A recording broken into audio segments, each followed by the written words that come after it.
You read that right. I released hundreds of parasites in 30 days. What is up, guys? Logan here. And in this video, I'm going to talk about the parasite cleanse that I did and the results that I got. Now, before getting started with all of this, one thing I want to say is this is a very controversial topic. So I actually come from a background in Western medicine. I still have my nursing license. I worked as a trauma ICU nurse in California. Around 2019, I quit and moved abroad. Now, one thing that I'm going to bring up is a lot of people are going to likely try to discredit this video by saying either it's not medically sound or it's not backed by science. What I'm going to encourage you to do while watching this video is to think about results, okay? So I'm going to show you the results that I got, and I'm going to talk about results that other people have got. My friends have done parasite cleansing. I've done parasite cleansing. I work for a company that teaches this stuff. So all I can talk about are the results. And all I can talk about is the research that I've done with my own body and what I've seen with other people. So keep that in mind. If you want to do more research on this subject, I'm going to be showing a lot of different photos throughout this video. So viewer discretion is advised. If you don't want to see crazy shit come out of my body, then just turn the video off. If you want to learn more about parasites and you want to do your own research, a great resource I recommend is Rogers Hood.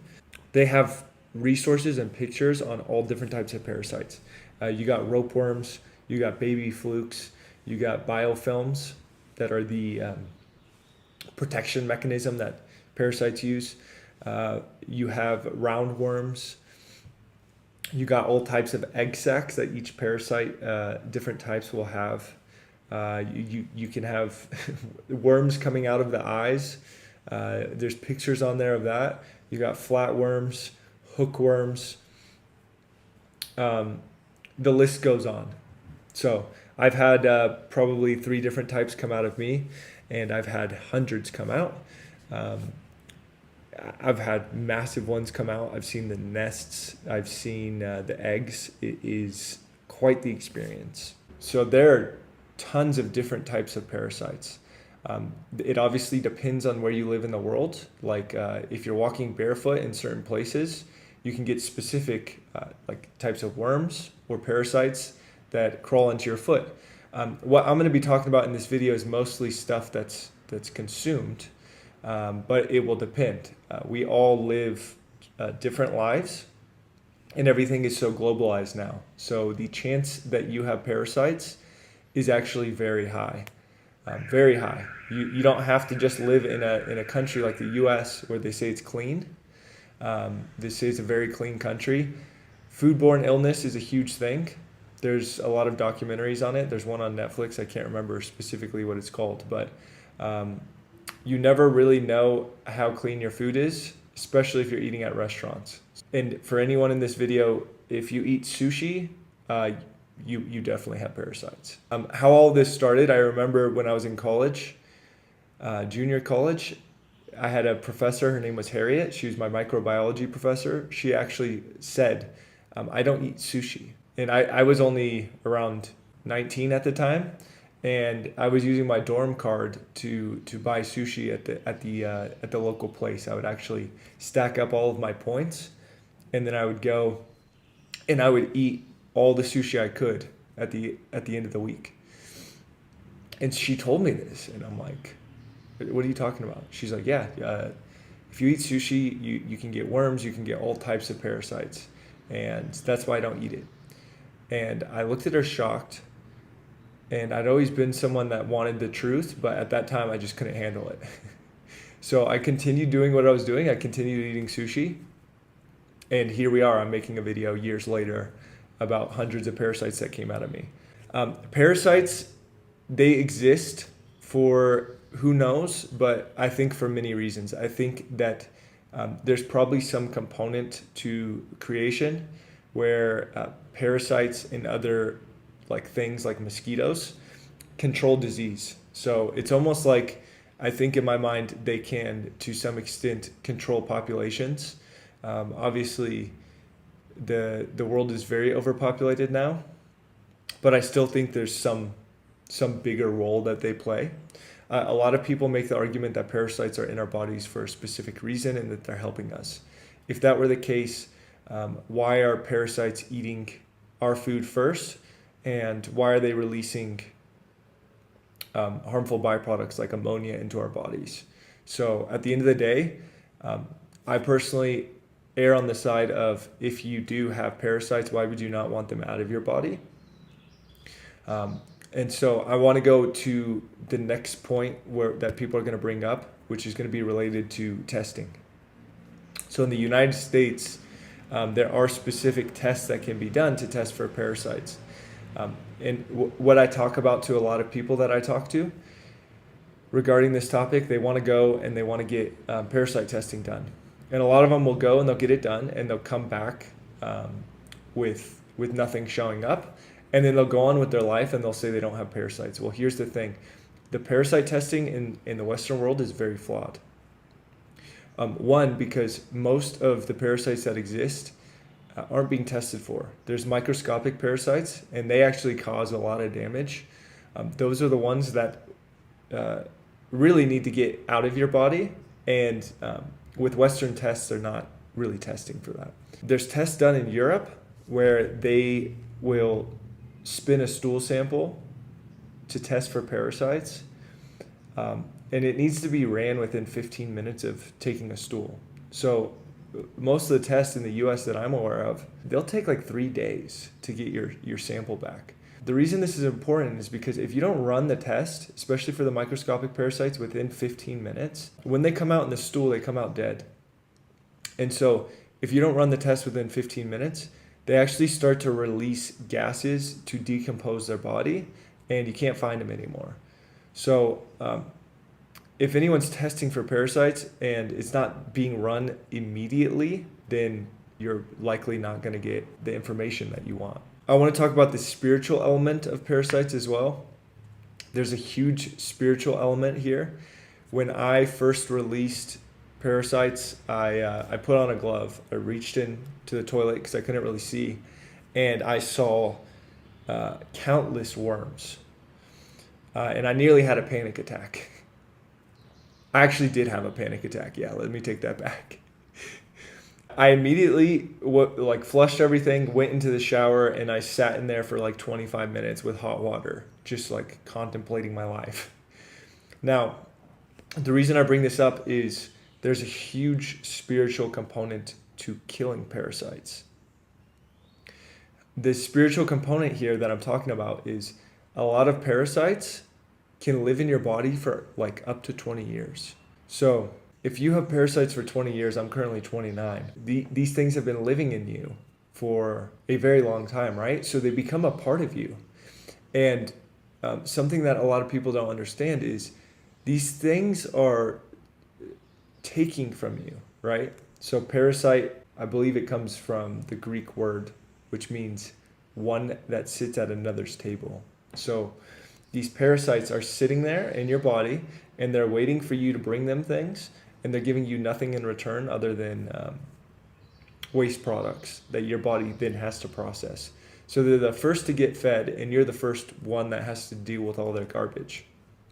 And so what ends up happening spiritually is that when you realize that you have parasites and you admit that you have them and you admit that you want to get rid of them, you end up taking a place of power and personal responsibility. And you say, I'm going to kill something that's a part of me. Now, this is very much like Harry Potter. Spoiler alert, at the end of the movie, of the final book of Harry Potter, Harry is coming to the realization that he must die in order for Voldemort to become weaker because their souls are intertwined. And Harry comes to this realization, he accepts it, he gets killed, and then he comes back to life. So it's the same with parasites. In order for you to be able to get to a new level of consciousness, and what I mean by this is a new level of happiness, of peace, of feeling more love, of not feeling as much negative energy in your body. In order to get to that point, you have to remove these things.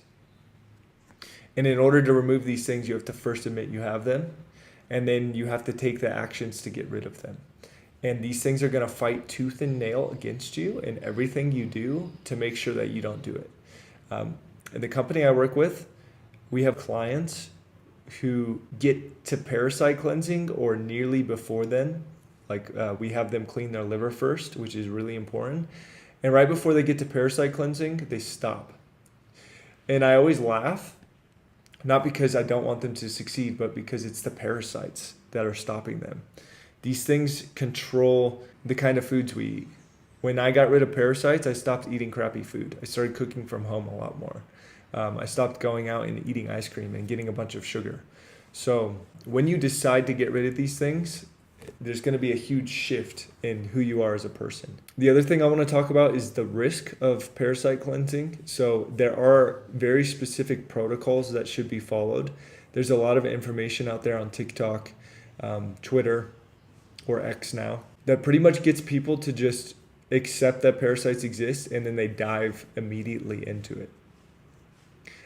I don't think that's safe. And the reason I don't think that's safe is because when you kill parasites, they release off gases. They release ammonia. So when they die, they release all these gases in your body and they'll make you sick. So I don't know if it's a protection mechanism, but what will end up happening is they'll release all these gases, they'll make you sick. And if you get sick enough, you'll stop killing them. What you need to do before killing parasites is you need to make sure you don't have a leaky gut. You need to make sure that mucoid plaque is removed. If you don't know about mucoid plaque, watch my other videos on that. You need to know how to take binders. An example of a binder is activated charcoal. This is something that grabs on to toxins, pulls it out of the body so it doesn't get recirculated. And then you need to clean your liver. If your liver isn't clean and you have liver stones, your liver is going to get backed up from all the ammonia and you're going to have a Herxheimer reaction. A Herxheimer reaction occurs from the die-off symptoms related to the parasites. So if you have a lot of die-off symptoms, you get a Herxheimer reaction. I've had Herxheimer reactions. They're not fun. You feel like you got the flu. You're in a very negative mind state and you can't get out of it. And so you need to know, one, how to take binders. You need to have a healthy gut and a healthy liver. And then from there, you can do a proper protocol. We recommend, there's Mimosa Supreme. This is a natural plant. It's very powerful. And there's another company, Cellcore, that has Para 2. This has Vidanga fruit, alma fruit, neem leaf, olorena bark, chebuluk, myrobalan fruit, Bellaric myrobalan fruit, clove bud, and fulvic acid. So these two things paired together are really powerful. Another thing about parasites is they have biofilms. So the biofilms they're basically like houses. So they protect the parasites. Biofilms are built by certain bacteria and by parasites to protect them and to create like a safe haven for them. And if you do try and kill them and they have biofilms, you're not going to be able to get through. It's like a layer that just protects them. You're going to want lumbrinol-kinase. Baluchi is a very good dietary supplement that has the lumbrinol-kinase from silkworms. This stuff actually breaks down the biofilms. Stay tuned in other videos if you want to know specifically what we do with using these supplements. There's also suppositories that we use. Suppositories are the most bioavailable in terms of supplement form. And so when you use suppositories with parasite killing, it really creates a very strong effect. And then we also have recommendations to prevent Herxheimer reactions. So if you have questions about that, I'll post a link below where you can book a call with me and we can talk shop about potentially getting rid of parasites or any other health issues that you have going on. That is all for the worm talk. Take care, guys. Late.